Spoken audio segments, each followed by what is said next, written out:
You've been there, right? You're in a crowd and you see someone who clearly needs help. Maybe they've fallen or they just look really distressed. And you feel this pull, this instinct to do something. But you hesitate. You kind of look around and you notice nobody else is moving either. Well, that hesitation, that weird paralysis you feel, it doesn't mean you're a bad person. Not at all. It's actually a powerful psychological glitch that we're going to break down right now. So, what is going on here? We've all seen a situation like this, and it just feels wrong, doesn't it? It's so easy to look at a crowd of people doing nothing and think they're all just selfish or cold. But the thing is, the truth is way more complicated, and honestly, way more interesting than that. We're looking at a well-documented psychological phenomenon called the bystander effect. And here's the crazy part, the paradox that makes this whole thing so fascinating and, frankly, so dangerous. The more people that are around to witness an emergency, the less likely it is that any one of them will step in to help. It's the complete opposite of what you'd expect. I mean, more people should mean more help, right? But as it turns out, psychology shows us that's often not the case at all.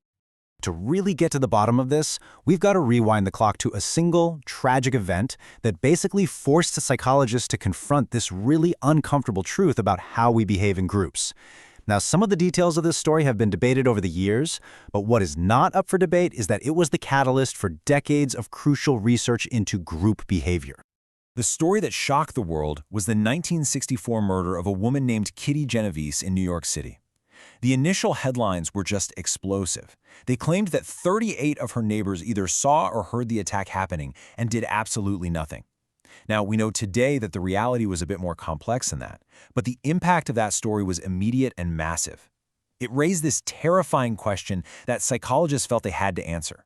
How could so many people see something so horrible and just fail to act? So what did all that research find? Well, it turns out that when we're in a crowd, our brains are dealing with three powerful, invisible forces that can completely shut down our natural instinct to help. Let's break down exactly what they are. All right, first up, and this is the big one, is something called diffusion of responsibility. This is probably the main reason we freeze up. The logic behind this is actually super simple, but it's incredibly powerful. Think about it. If you're the only person who sees an accident, 100% of the responsibility to do something is on your shoulders. You feel it. But if there are 10 other people standing there with you, suddenly that feeling of responsibility gets spread out. It gets diluted. You feel like you only have about 10% of the responsibility. You just naturally assume someone else, someone more qualified maybe, will step up. The problem is, everyone is thinking the exact same thing. And the result? Too often, nobody does anything at all. Okay, the second thing that trips us up happens when a situation is, well, kind of fuzzy. You know? It's not 100% clear if it's a real emergency. Is that person on the bench just sleeping, or are they having a medical crisis? We automatically look to others for clues. And this is where we get stuck in this really weird social trap. Imagine you're concerned, but you don't want to overreact, so you put on a calm, neutral face while you look around. But here's the kicker. Everyone else is doing the exact same thing. You see their calm faces and you think, oh, okay, I guess it's not a big deal. Meanwhile, they're looking at your calm face and thinking the same thing. That's pluralistic ignorance. A whole group of people are privately worried but publicly acting cool, leading everyone to the wrong conclusion. But it's not just about looking at other people. It's also about the fear of other people looking at us. And that brings us to the third major force, which is all about our deep, deep fear of being judged. At the end of the day, we are social animals, plain and simple. And the fear of public embarrassment, man, it is a powerful, powerful motivator. Our brains start racing. What if I rush in to help, and it turns out it was just a misunderstanding? What if I do it wrong and make things worse? What if I look like a total idiot? Just the thought of being judged as foolish or incompetent can be enough to keep us frozen in place.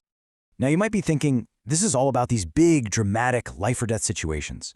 But the scary thing is, these exact same three forces, diffusion, ambiguity, and fear of judgment, are quietly at play in our lives every single day.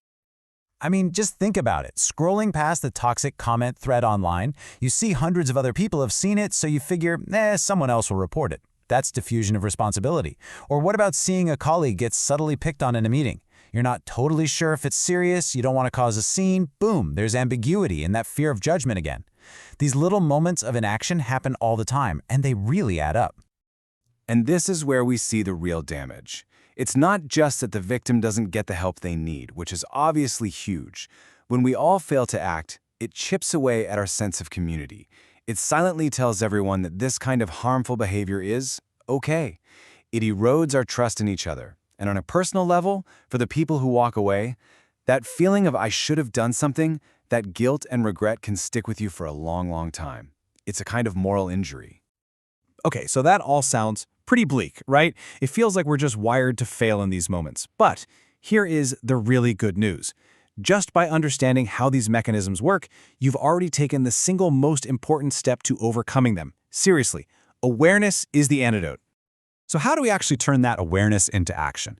Well, here are 4 really direct things you can do. 1. Be the first. Just do something. Your single action shatters that pluralistic ignorance and gives everyone else permission to act too. 2. Destroy the diffusion of responsibility. Don't just yell, someone call 911. Point to a specific person. You, in the red shirt, call 911. You've just given them a direct personal responsibility. 3. Get rid of the ambiguity. Just ask directly, are you okay? Do you need help? And 4. Remember that even small things matter. Just standing next to someone who's being harassed can completely change the dynamic of the situation. So look, the bystander effect might be our brain's default setting when we're in a group, but it does not have to be our destiny. The next time you see someone in need, you can remember these forces, and you can remember that your choice, your single decision to act, can be the one thing that makes all the difference. And that's really what this all boils down to. You don't have to be a superhero. You don't have to solve the entire problem by yourself. You just have to be the person who breaks the collective silence. Your one act of courage can be the spark that turns a crowd of passive watchers into a group of active helpers. So I'll just leave you with this question to think about. When in your own life have you seen this happen? Or maybe even felt that hesitation in yourself? Because understanding our own past experiences is the absolute best way to prepare ourselves to make a different, better choice in the future.